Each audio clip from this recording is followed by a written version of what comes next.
Violet Newstead is one of the strongest people that I have ever played. Nobody bullshit. It is your decision. Just tell me why. It's hard not to feel empowered when you're playing a character who finds their own strength. Don't tell me what I can do, Dick. That's got me happen. Don't midnight, there's no stopping. But it speaks a lot to specific female empowerment. Oh, you put that phone down and you'll be sorry.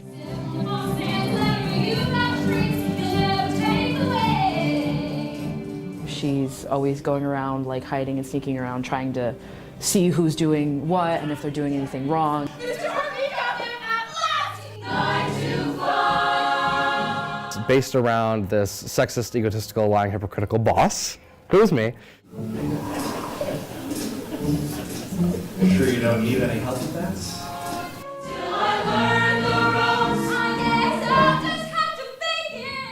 This show is founded on 3 strong female leads. He told everyone I was sleeping with him to leave me giving that promotion to someone I trained for. Rat or liar, what a creep. As a feminist, I'm always so passionate about women's rights and giving women the freedom to be who they want to be.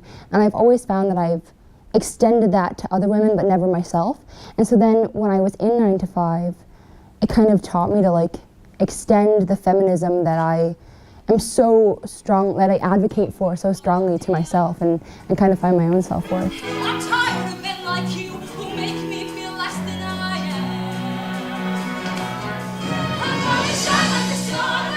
am. Being able to be empowered through the people that I was working with was a really incredible experience. This place was hell until we fixed it.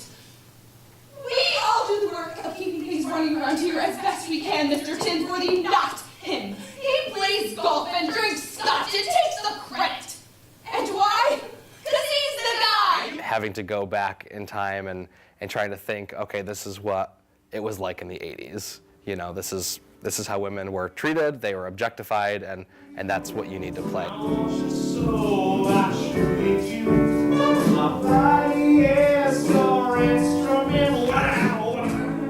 And then after the show, it was a game changer, because after talking to audience members and talking with the cast and our directors, I came to realize that this is still such a huge issue. I've always kind of known that I should be standing up for my gender and my race. And so I think it was so interesting to play Roz because she was the total opposite side of that. I guarantee you'll be screaming my name.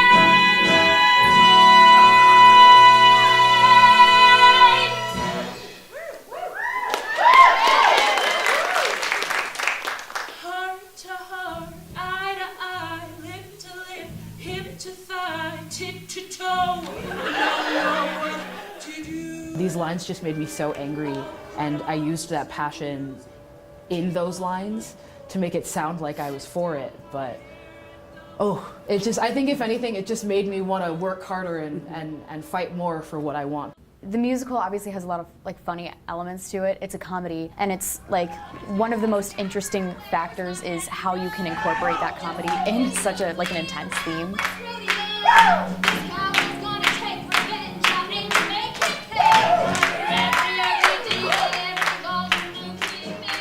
It's funny in a lot of different ways, but it speaks a hell of a lot of truth. You know, feminism doesn't mean anti-men, just want equality.